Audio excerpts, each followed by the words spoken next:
N7GES, and welcome to the NCARC TechNet. We run this net each Monday evening at 6 p.m. Purpose of answering technical questions for amateur radio. Sometimes technical, sometimes operations, other things that we cover here.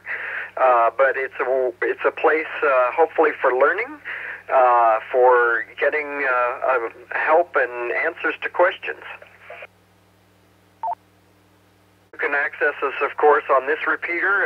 You may be listening either to the 447.625. That's not right either. 447.275, 447.750, or Echolink at W0UPS-R. I guess sometime I should write myself a script instead of trying to do it off the top of my head. Today, our subject, which was not pre-announced, and I apologize for that, is polite operating procedures. HF, VHF, UHF, Simplex, or repeater, DX, and net operations. I think there's probably a fair amount we can discuss there, so hopefully it will be a helpful and informative program. Let's start with technicians. Let's start with check-ins. It's going to be one of those nights, I apologize. Who's listening this evening? N7GES.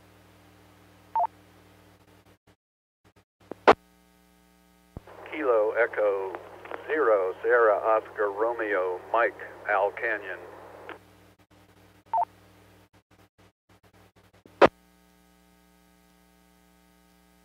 This is Kilo Echo 0 Lima Charlie Kilo KE0LCK, the other Mike from Windsor.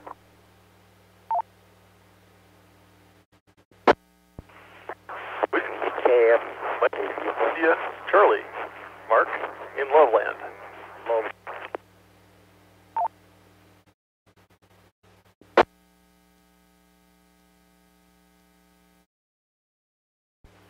This is KE0 Oscar X-Ray Victor Scott in Fort Collins.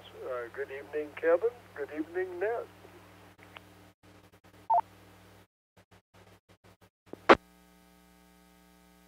Good evening, Kilo Echo 0 Tango Mike Delta Ryan in Loveland.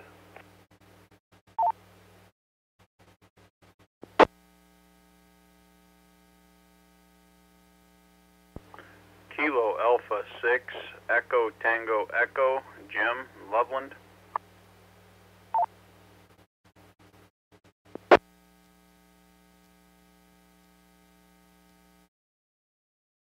Kilo Echo 0 Lima Sierra Lima Mogul Alan Greeley.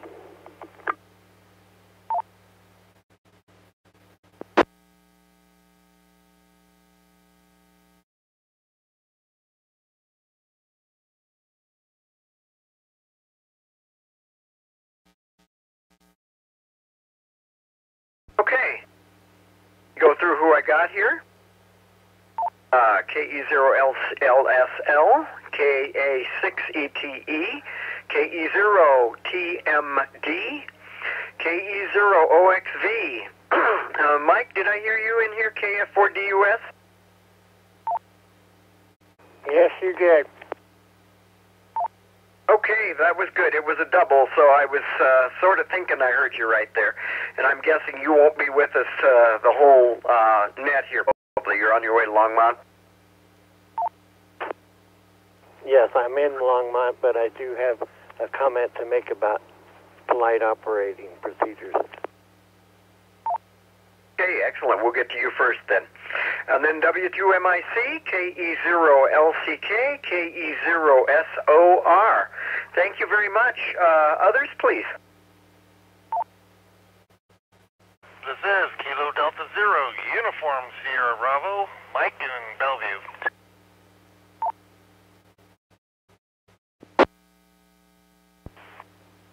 This is Kilo Romeo, Whiskey 7, Kilo Romeo Uniform Rick in Drake, Colorado. Good evening.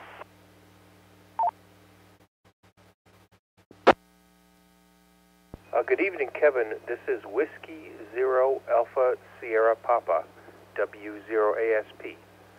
Terry in Bertha.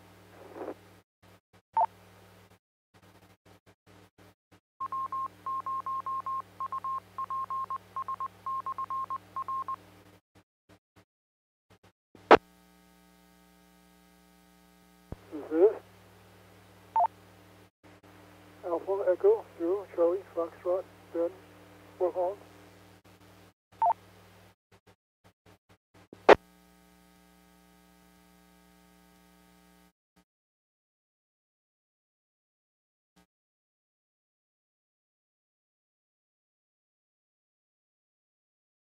Okay.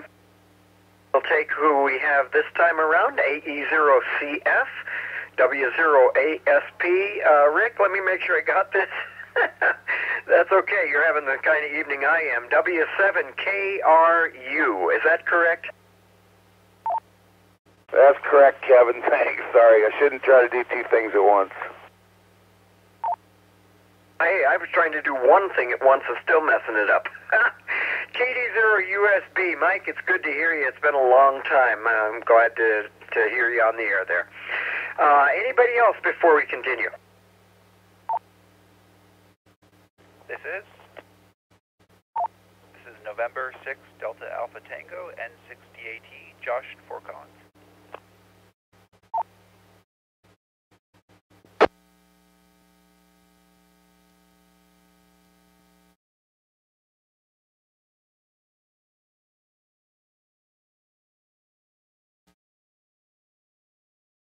Okay. Welcome to N6DAT, Josh. Don't think I've heard you on here before. Are you new on the air? I'm not new on the air per se. Had a license for a bit, but I'm new to checking in this net. And yeah, I've been listening on the YouTube channels, and finally just checking it now. Okay, excellent. Well, thank you for joining us, and glad to have you.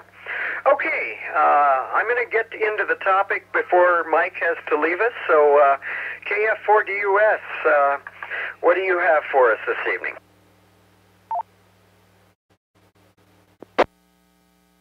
Good evening. This is KF4DUS, Horsetooth Mike. Just arrived in Longmont just in time. Earlier today, I heard somebody up 145115 repeater, and how delightful it was to trunk the repeater and have it chirp back to you. Well, we need to nip that practice in the bud, of course, because it's illegal. I don't even remember if you even ID'd, but you must ID when you key up your radio. And that's all I have. Back to the net, please, and I'm going inside. KF4DUS. Okay, thank you, Mike. Good evening there. Yeah, I'm sure that sometimes new folks forget. Sometimes people have been on for a long time forget. You are supposed to identify every transmission or any time you transmit, which means if you transmit to get a feedback from the repeater, you should send your ID. And yeah, sometimes we just think, well, it's a brief click, it doesn't matter. But it still really does matter, at least as far as the FCC is concerned, so it's something we should get used to doing. And it's easy to sort of gloss over that, but it's something that we should remember. So there's a lot of different areas that we can cover here, and they are different in some ways. So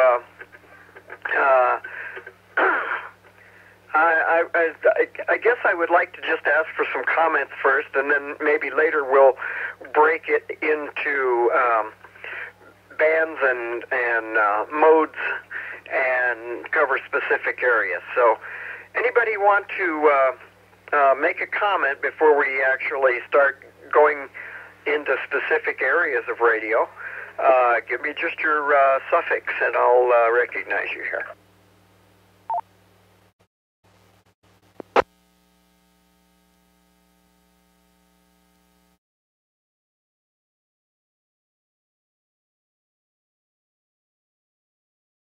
Okay, then let's go ahead and talk a bit about some of the various modes and bands and that sort of thing. Since we're all here on a UHF repeater, maybe we should start at least talking about that. I don't think there's too many times when people are offended on this machine by manners issues, but there's certainly things that happen on other frequencies and probably sometimes on ours that we should try to watch and avoid. And I don't want to make this a negative net, but in order to point out some things, I guess we do have to sort of bring up some things that are negatives in order to talk over what we can do about them to make them less obtrusive. So we've talked about not IDing on a Kirk-Chunk. The other issue with a Kirk-Chunk, I would say, is too much of it gets annoying to listen to. And even if you do identify, if you're just trying to check whether you're in a repeater range or not, certainly that's understandable. If you're trying to test a radio repeatedly, more than twice or three times, you might want to find another way to do that, such as a simplex frequency, a dummy load, something else that doesn't affect several, 50, 100, possibly more people in the process.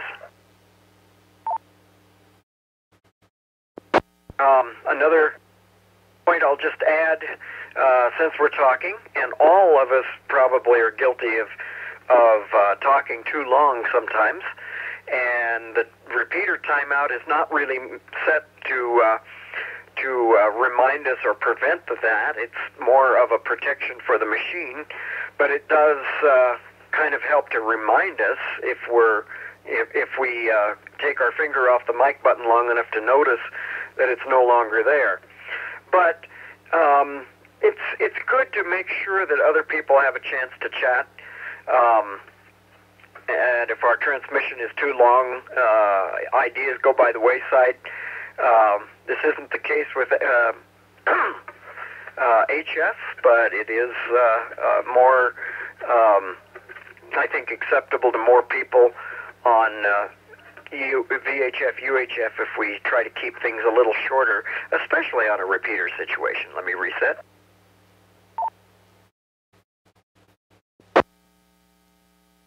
And then one more item I'll add to that. Since a repeater requires a clear signal to get into, leaving space between transmissions is certainly an important thing to do. Otherwise, somebody that may need to break in for an emergency or might like to break in and add something to a conversation doesn't have the chance to do that. And as has been pointed out several times before, if the channel is not open long enough, an Echolink station cannot get in because they're prevented from pressing the push-to-talk button until the channel's been clear for 2 or 3 seconds, something like that. And so, remembering to let the repeater drop gives time for Echolink, gives time for other people to think and transmit, and certainly making sure that you don't jump in and transmit before the courtesy tone. Courtesy tone being the key word there. So, just a couple of 3 points. Any comments on any of these? W0LEV. LEV, good evening. Yeah, Kevin, this will be my single transmission and only contribution tonight because I've got supper. But if you go to the end of my QRZ post, QRZ page, I have quoted The Amateur's Code by Paul Sagal, W9E, authored in 1928, and it is equally applicable today as it was in 1928. Again, the very end of my page, I can read it if you want, W0LEV.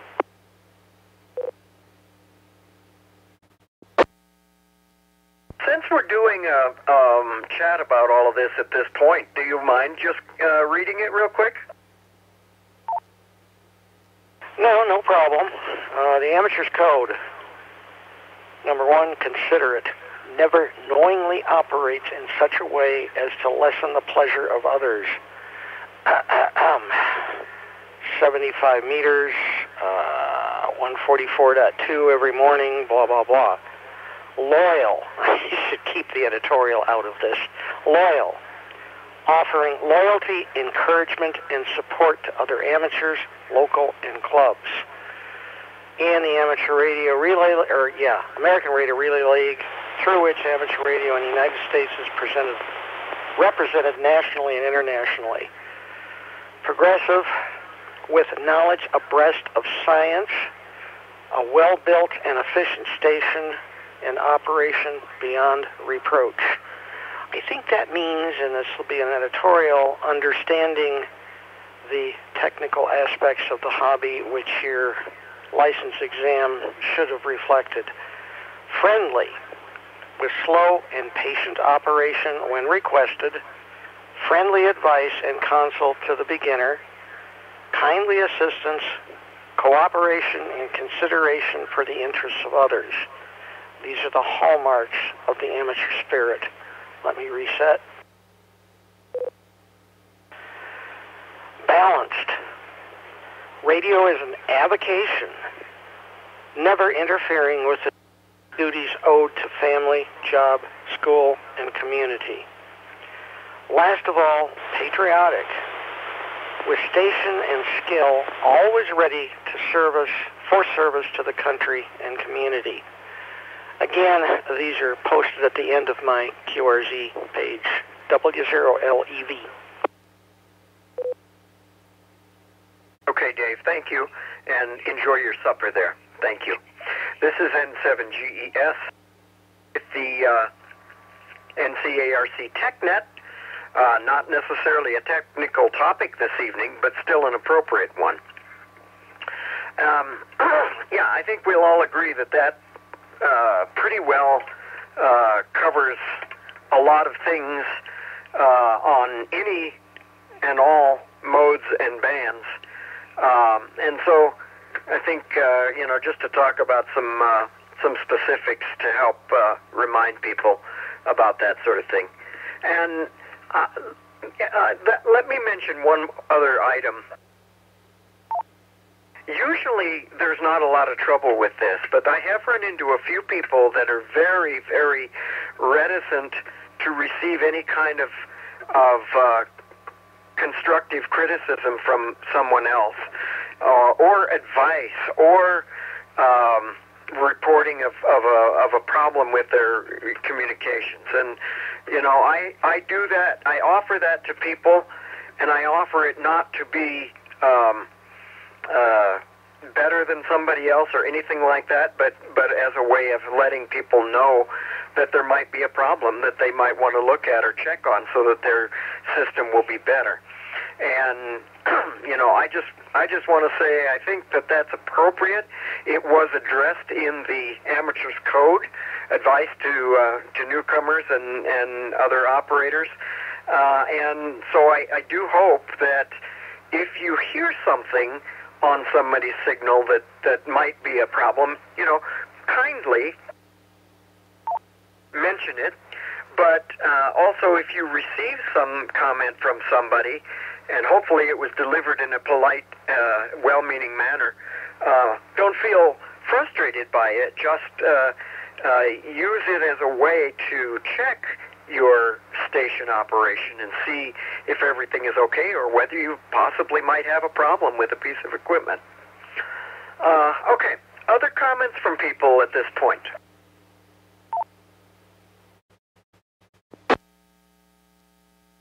LCK? CK, go ahead, Mike. This is KE0LCK. And one of the things I was thinking about as you were speaking was tact and patience. I've heard you many times portray or display a great amount of tact when dealing with others, and I really try to model myself when I can after the way you operate the net, because not to be too much of a brown nose, but you do a really good job. And having done a lot of these, I see where you have gotten the experience to be able to help people out and make them feel like, you know, they're being better for having had that help.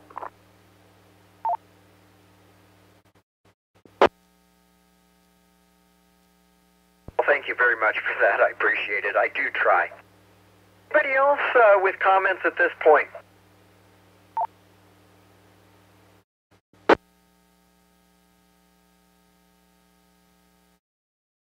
Okay. Well, I will make a few more comments here on about repeater usage, I guess, and then I think I'd like to see us talk over some other modes and things here. We have a lot of different conversations and topics on the repeater here and on other repeaters, which are which are much busier than ours, and I think it goes without saying, be very careful and tactful about when you want to make a comment. Were you invited into the conversation? Is it appropriate for a third person to jump into a particular conversation? Are you wanting to switch the topic at an appropriate time? And if you are going to make a transmission or a comment in a conversation, how do you begin that? And I think most of us understand and agree that the easiest thing, the nicest thing to do is just insert your call sign, N7GES, and I pose it kind of as a question so that people know, oh yeah, can I come in here? Let me reset. Some people want to say break. Some people avoid the word break because it signifies maybe an emergency situation. We around here tend to stay away from break, except in emergencies. So that just is one of the things that we have accepted, certainly. And then we have Mr. Dave, who uses breakity broke, which is fine. You can do it at various ways, but having your call in there is very important so that people know who you are and right away, so they don't have to guess that way.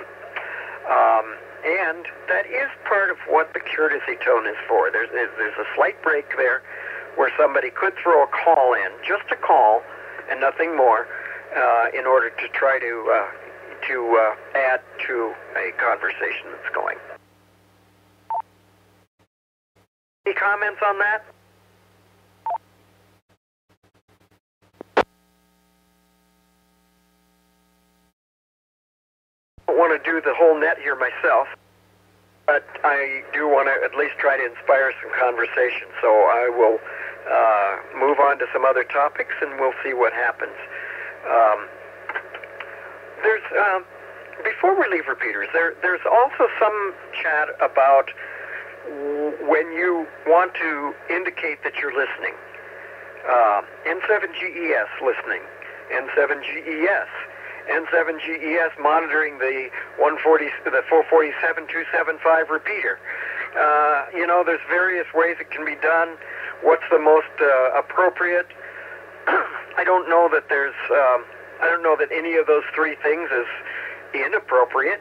Maybe too verbal in some cases.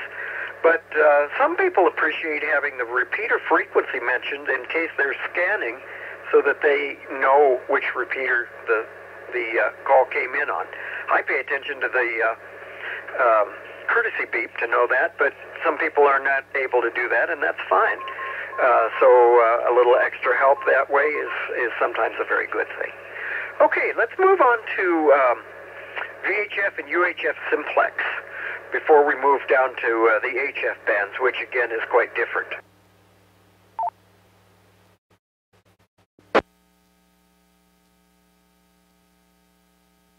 I think included in repeaters and in the upper bands, we often don't find ourselves calling CQ, especially on a repeater. Just to indicate that we're listening is enough, and once.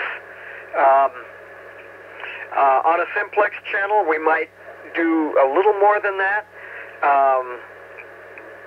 Usually not CQ, but sometimes CQ if we're trying to really find out if anybody's listening on a particular frequency, if we're doing a SOTA contact or something of that nature. But still, we're not going to be, calling all day on a particular Simplex frequency either necessarily. Although if you're out on your own by yourself and you really need some assistance, certainly do whatever you need to do. Comments before I continue?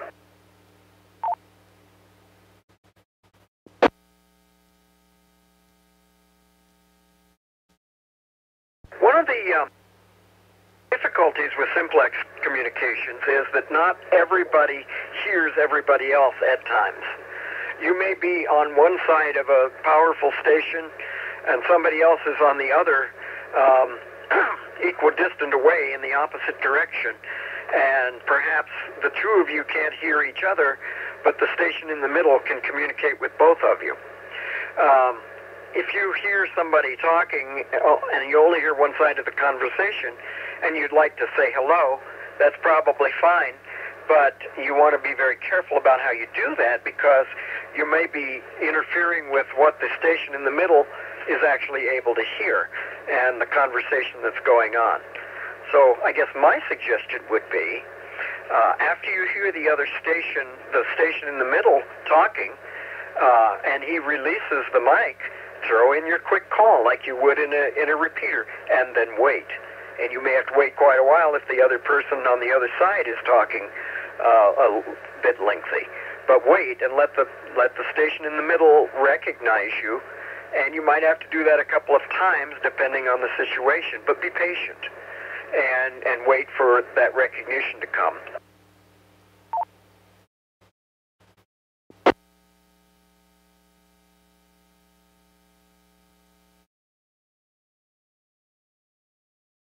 Any comments at this point from anybody about any of the things we've talked about so far?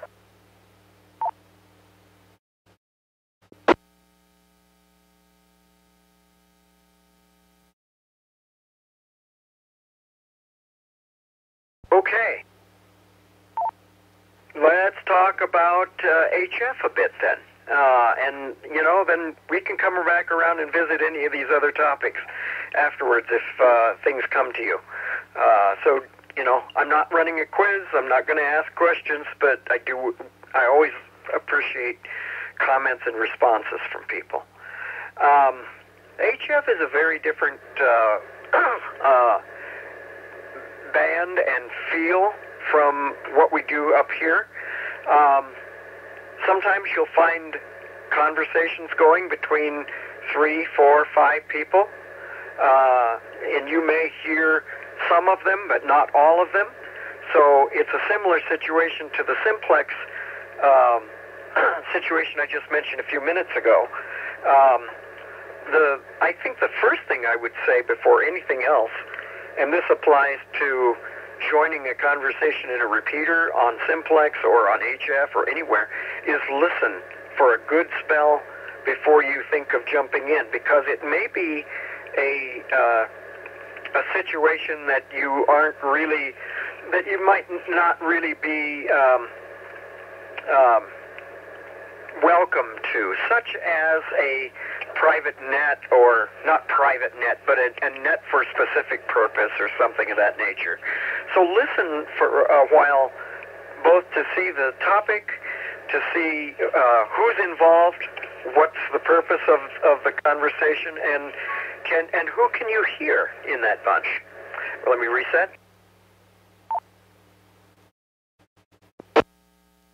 And then if you find you would like to join and it seems okay to join.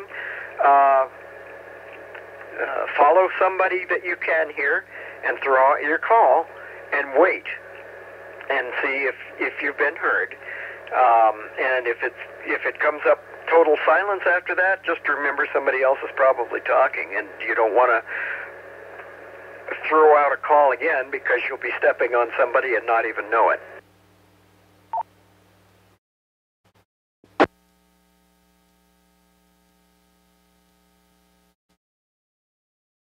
One of the things a lot of people like to do on HF is form what they might call a round table. So if there's 4 or 5 people talking, and there's an order that they go through to get around to everybody.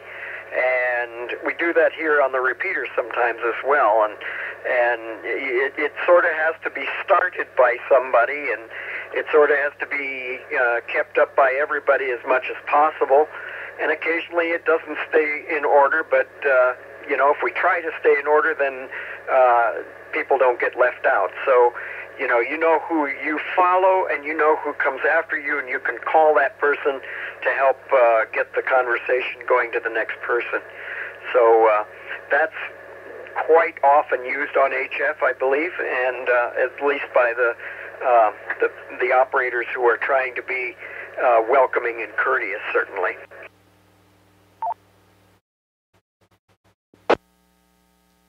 Right, comments from anybody, please.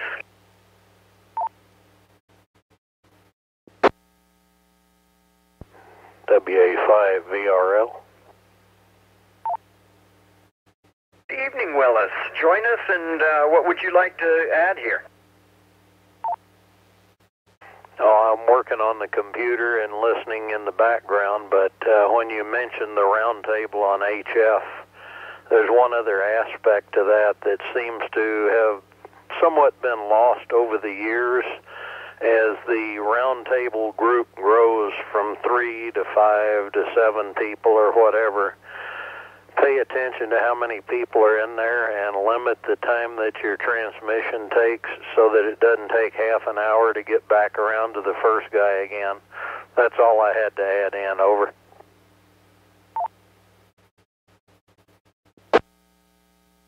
Okay, that's a good point, and it can get be a very, very long time before you come back around to you if everybody is keeping their transmissions long when there's a large group there. So, yeah, that's a good point, and certainly follows a good set of standard manners to be able to make everybody feel welcome there. Thank you very much, Willis.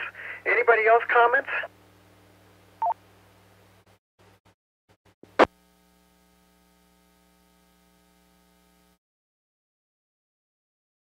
All right, now I know somebody should have some comments to make on DX contacts and how to handle, say, getting into a pileup, or even a very small group of people wanting to contact a staff, small pileup, where you could probably get heard.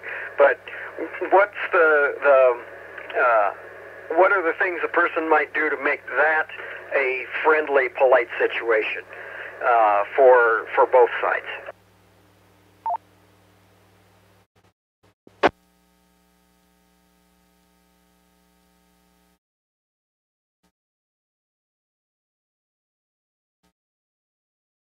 Well, just remember, I did invite people to talk, so I'm doing it all, but that's not because I didn't give anybody a chance. This is N7GES. Okay. I know that one of the things a station may like to do is acknowledge somebody, repeat their call, give them their report, and their location and stuff, and then send it back. Get your report from you, and verify that they received that, and say 73, and their and then go on to somebody else.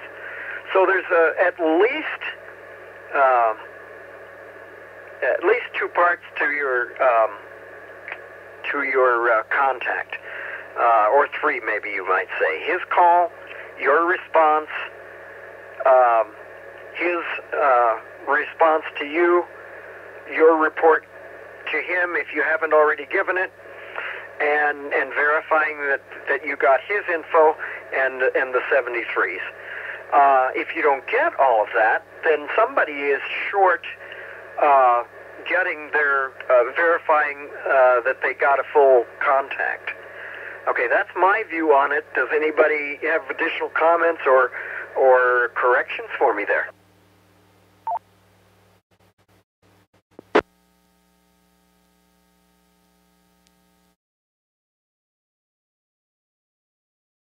All right, the reason I mention that, if somebody comes in after they hear the station come back without allowing that final report to be made, they're liable to be stepping on the confirmations to somebody, making sure that they've truly made that contact. And eager stations can sometimes do that, either inadvertently or otherwise.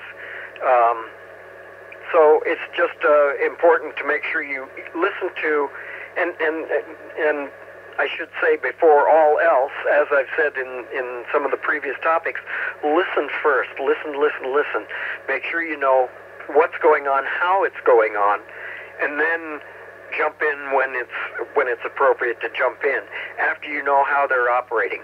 Maybe they aren't giving their call every single exchange, but they give their information once and you've picked it up, and then once he's recognized you and given you a report, you give him his report. That may be the end of it.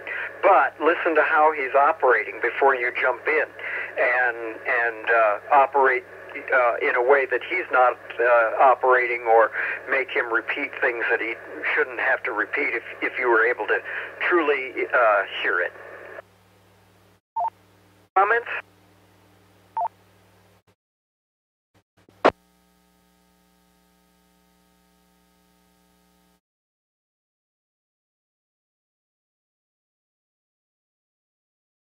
Okay. Final part of my topic was nets, and certainly there are various types of nets on various bands, and they do work slightly differently. When I take check-ins on the high noon net on the 7.240, sometimes I get pile-ups. Sometimes I can hear 2 or 3 calls out of those pile-ups, and I take them. Other times I ask people, slow down, spread them out. There may still be doubles, because when you spread them out, people may spread them out the same distance as each other. You still get some doubles, but you pick up what you can. If people are throwing out a call 2 or 3 times, they're stepping on somebody else that might be throwing out their call once, and that makes a problem picking up somebody. So, throw out your call once and wait to be recognized. If you don't get recognized, then you throw it out again. Throwing out just your call and not all of the other info that a person might necessarily need at the time that you're checking in. So that depends on the net, of course. When I'm taking check-ins on high noon, just as an example, the very first thing I want is a call sign, no more. And then when I recognize them, then I can get from them their traffic, their location, or whatever else they want to give me. If somebody throws that out all at once, they're probably doubling with somebody, and they may be either covering somebody or be covered themselves, and we're not getting the info. So that's at least one example of an HF net and what's involved there. VHF, UHF repeater nets, and repeater nets, I should say, very different situation. On AM or sideband, at least sideband, maybe, I don't know if AM might not work this way. I'm not experienced in AM. On sideband, if several people transmit, as I said, you may be able to hear them all, depending on what happens. On FM, when 2 people transmit, somebody is going to block somebody out, or the two signals are going to interfere with each other enough that nothing is heard. So it's certainly a lot more important that people spread out check-ins so that they're not doubling with somebody as much as possible. And that doesn't mean you always can, but you try.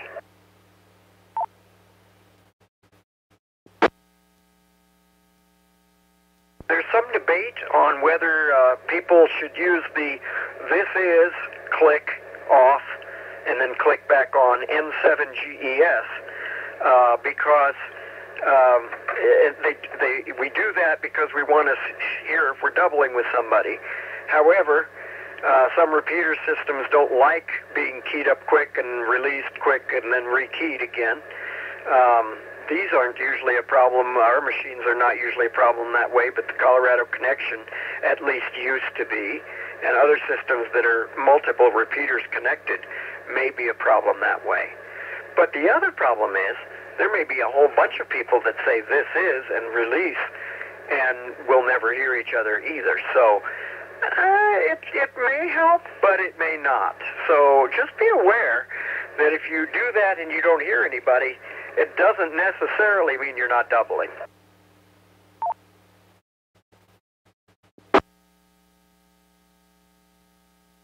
Sometimes what I do, if I'm trying to really make sure I'm not doubling with somebody, after I've waited to hear what seems like to be a good open spot, is I will say N7ES,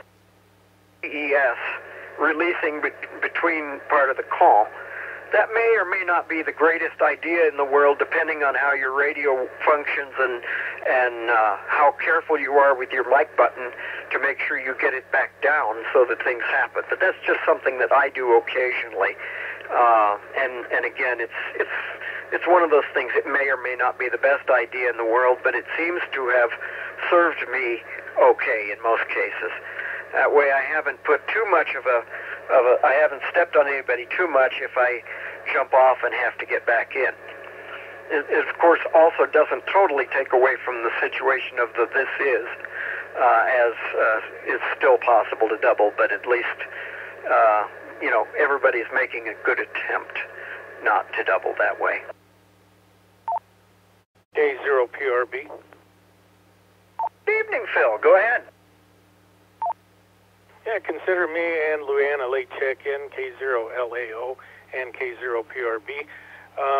But one of the things I want you to discuss is the push-to-talk. When you push it down, give it a couple seconds before you begin talking. Otherwise, the first part of your transmission may be cut.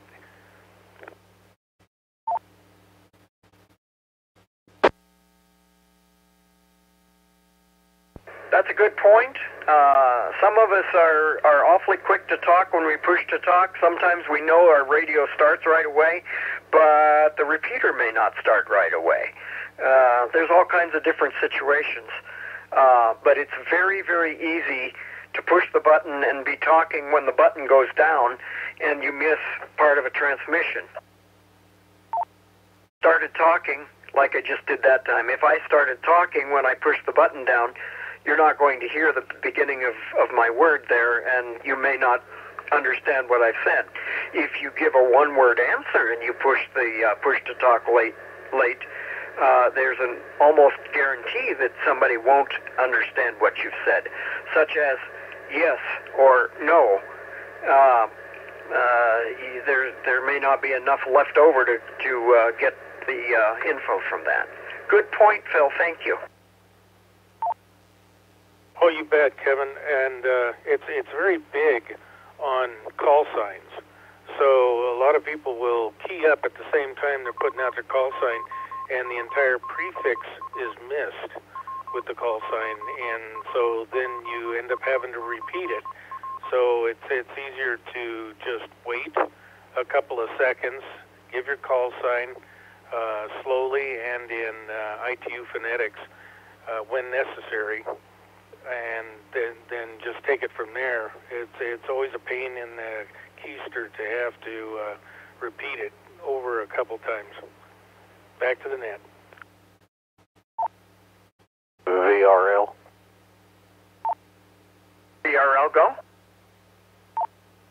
Yeah, along that same line, some people probably haven't noticed it, but when you have a situation, which I encounter once in a while, where I can hear the transmitting station into the repeater, as well as hear the repeater, and I have a radio that, like the TS2000, where I can listen to the input as well as the output of the repeater.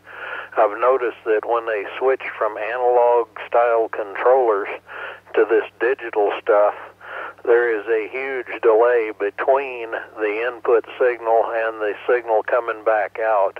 And relatively speaking, it's enough to cut off the first part of anybody's transmission without having to deal with linked repeaters. Just a single repeater with a digital controller has that drawback over.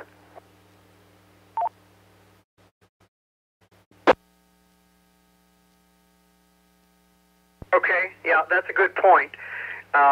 Usually the delay will pick up the first thing you say and just delay it, but there's probably possible times where that delay has not, you've not actually started to transmit audio through the repeater because of various delays. So, yes, keep that in mind as well. I think a good rule of thumb, a lot of times we say wait a second, wait 3 seconds, wait, whatever. Push your mic button and then take a breath.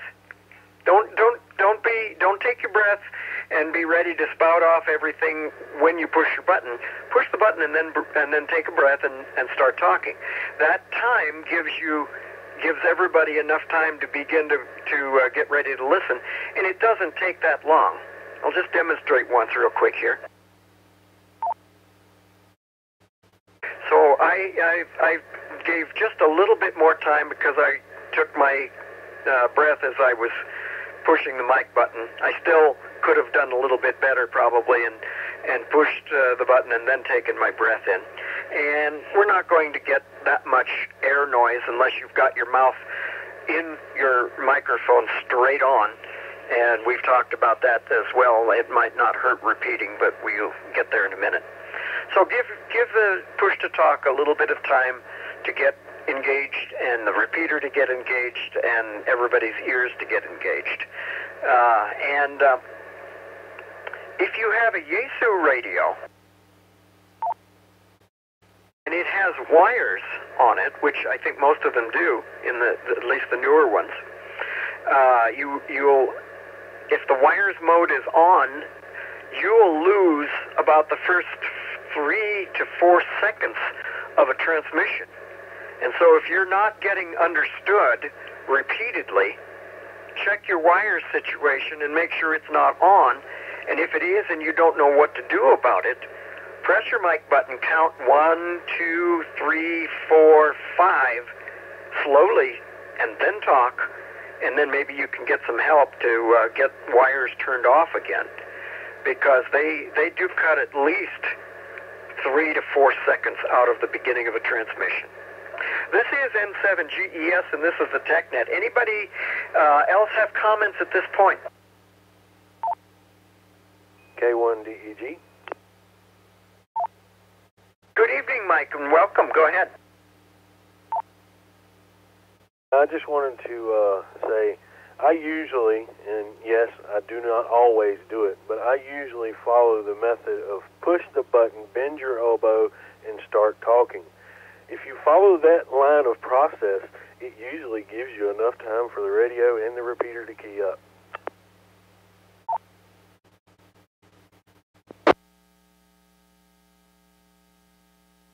Well, that's also a good point. It makes you take a little bit of extra time, which will give everything a chance to connect and work and make sure that you're being heard. So there you go. Another easy to remember point to give you that amount of time you need. Thank you, Mike. Anybody else? LAO. Good evening, Luann. Go ahead. If I might, I'd like to backpedal a little bit to pile-ups on a net and kind of come from it from a perspective of the net control. There's been times where I've either missed something or have had a pile-up and I've asked for another station to come back because I didn't have all the information, and they don't.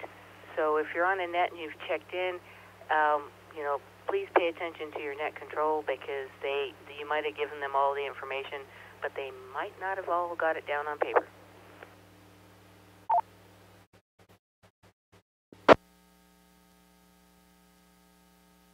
Okay, very good point. Yes, that does often happen in these repeater nets.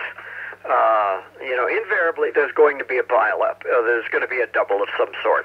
It can't necessarily always be avoided. I'm sorry, I don't think anybody can recommend a method to avoid every single double in a VHF, UHF net. I don't believe it's possible. Humans are going to be humans. They're going to pause. They're going to not pause. They're going to do some of the same things that other humans do, and there's going to be a pile-up. And the only thing you can do is try to be careful enough to double the least amount possible. But it will happen, and net control will need to get information from other people. And so just be ready to give your information once, and if asked, give it again. Give whatever they've asked for again. And to net control folks, I will just add, if you do have to ask somebody else for information, be as specific as you can as well. The call after K0PRB, who was that again, please? Or I got K0PRB, I got N7GES, but there was somebody else at the same time at that point. Who was that? That may help narrow down what was missed. Or I got Mike, but I didn't get a complete call. I got RB, Mike in Loveland. What was that call? Anything that you can give as a net controller to help signal, to help identify what information you need, which station doubled, what you missed, will help people as well to come back and give that information for you. Sometimes you just don't know where to go with it because you've had such a mix-up, and in that case, you just have to give the information you've got and say, whoever I didn't catch or whoever did not get called, please come again. Make sure you're not doubling, or be careful not to double. Is PRB comment on something previous? Absolutely. Go ahead, Phil. Oh, you bet, Kevin. When you mentioned wires, not everyone knows what wires is. And if I recall, it's kind of unique to the Yaesu radios. And so anybody who has a Yaesu or knows what wires is, or maybe doesn't know wires, I think it needs to be explained and talked about to understand why there's a delay. Back to the net.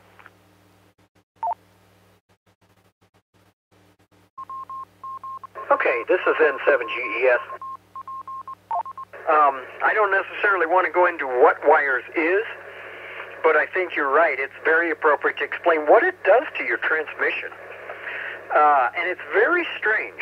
I really don't understand what Yaesu was thinking when they developed it. And I'm not talking wires X. I'm talking about wires that's been on the radios for the last several years. There was a mode, a button, and a mode called wires. What it does is when you transmit, for some reason, you get about a half a second of audio from your mic. And then your mic is muted for about a second. And then it transmits a touch tone, briefly, maybe a half a second or less. And then there's another silence for maybe another second or so. Then your microphone is back live again. Very, very strange thing. So, all in all, it ends up being 3 to maybe 4 seconds of silence with maybe a tiny blip at the beginning of your voice. On this repeater, you won't hear the touch tone because the repeater mutes the touch tones. So all you hear is silence and no touch tone. But if you were listening on the input, you would hear that beep in that silent period. So it's a real murderer of conversation. It's the best thing I can say. So you'll want to make sure you know how to turn it off if you have a radio like that.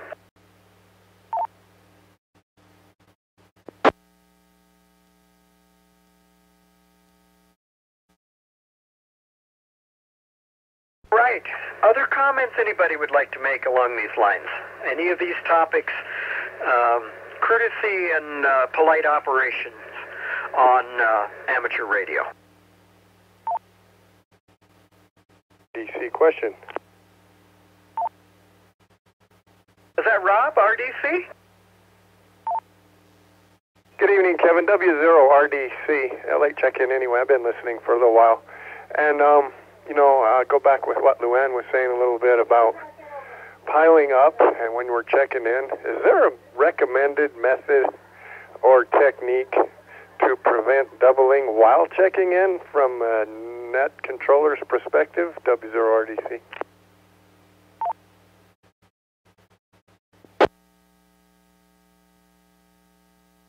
That's a good question. And we've talked about it just a little already on the net here. And the long and short of it is there's no absolute guarantee. However, what a lot of people do when, let's talk about net first. A lot of people do press, this is, release, listen, press, N7GES. And what I had said about it earlier is, sometimes that works great, but sometimes it doesn't, because if two people do the exact same thing, they're not going to hear anything when they've released because the other person has done the exact same thing. So there still could be a double. Some repeater situations don't take that quick transmission of this is, handle it properly, but that's a little less of a problem than it used to be, but with linked repeaters and stuff, it can be sometimes a problem for the system. It won't transmit everything that it got if it gets too quick, one quick transmission and nothing, and then a longer transmission. That's not usually a problem on our machines at any rate. So I think it's probably still okay to do something like that. What I tend to do, if I use that, is I don't wait quite so long. This is click N7GES. Other people wait a lot longer. This is, and drop the repeater completely, N7GES.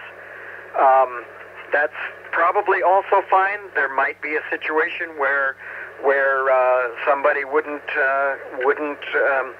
think anybody had transmitted and the repeater dropped, so they think it's clear.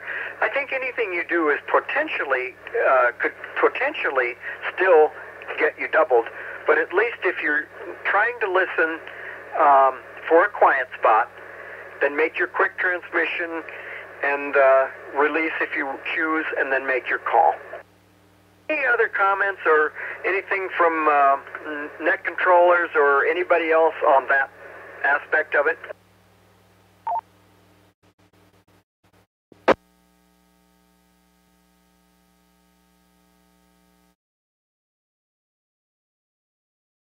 Okay. Anyway, I think that's your best bet. Press, this is, release, listen, press, W0RDC, and listen for a quiet spot before you even begin.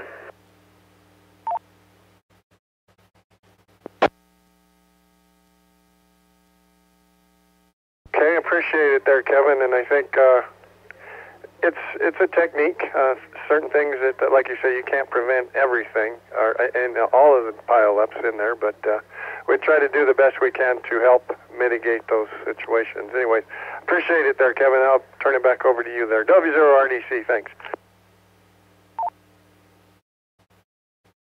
Sure thing, Rob. And what this also means is don't be afraid to check in, but keep your transmission as brief as possible when you're first checking in.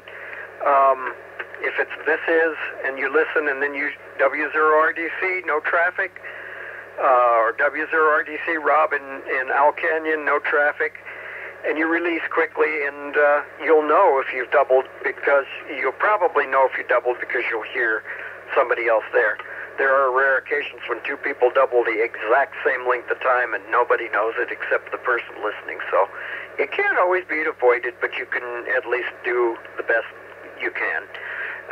Waiting and not trying to be the first one in is one thing that will help immensely, because the first one in is oftentimes the one that gets doubled on.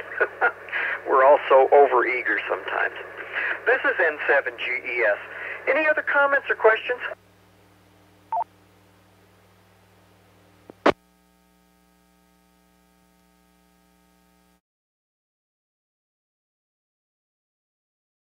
Okay, that's the sort of last thing on my agenda. I want to just review. We talked about operating procedures, polite operating procedures on repeaters, on VHF, UHF Simplex, on HF SSB, on DX contacts, on nets, various places. Any additional comments or questions anybody would like to provide here?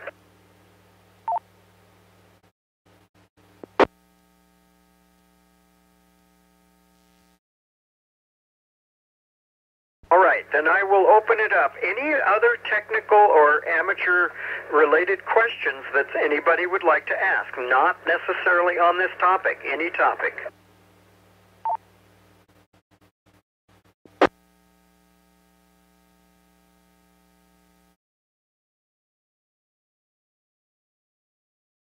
Well, this is definitely the most talking I've done on any of our nets, and I apologize for that, but I hope that you found this information useful, and I hope that everybody has provided all the questions and comments that they have wanted to provide here in addition.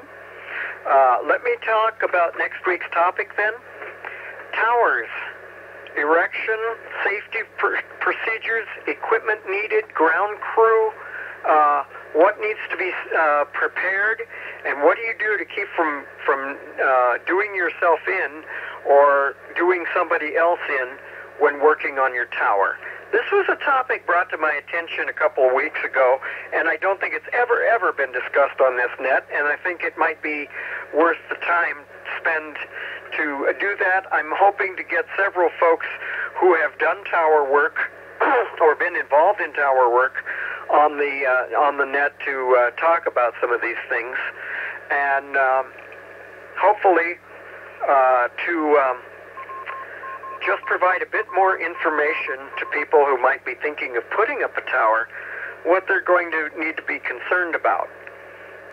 Maybe you're not even going to do the work on your own tower, but you will have other people working there, and I think we're still responsible to make sure that who we let work on those things is responsible enough to do the right thing. So it's probably a good idea for all of us to know these things. I'm anxious to learn about them.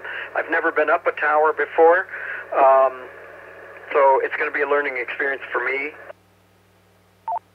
I hope that will be important reminders for all of us, but especially newcomers that are maybe thinking of putting up something of some sort of a tower or doing any kind of tower work or climbing or whatever. It's serious business, folks, and it's not to be taken lightly, or there are serious consequences. So hopefully it'll be an interesting net. an informative net, and I look forward to having the presenters and the comments and the questions come up at that time to be answered. So it's on the website. If you need to look it up and refresh your memory, I was informed that it was put up today. I apologize for this week's topic being late. Life just gets away occasionally. Let me remind you again, our nets are streamed on YouTube, and they're there for your review. We often have gotten questions put in on the comments on the YouTube videos, and that's something that can work as well. The other way to contact us or me about this net, with either questions about how the net works, questions that you'd like to pose on the net or whatever, is to email us at elmers@ncarc.net. Here we go. Let me see what I can do this. Elmers, that again, email address is Echo Lima Mike Echo Romeo Sierra Elmers at NCARC, as in Northern Colorado Amateur Radio Club.net. Hey, I don't think I goofed it up tonight. Yay.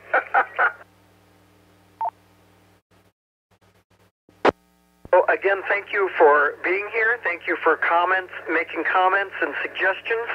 I welcome suggestions on topics. Please email those to me or catch me on the air and let me know what you'd like to hear us cover here. And do take advantage of the videos that you can review on our past TechNet broadcasts, I guess you'd say, TechNets, and hopefully you find those useful. Thank you again very much, 73 to all, and we'll see you next week with tower safety and preparations. N7GES 73's all, and I'll be clear. This presentation was brought to you by the Northern Colorado Amateur Radio Club. Thank you for watching, and don't forget to like and subscribe.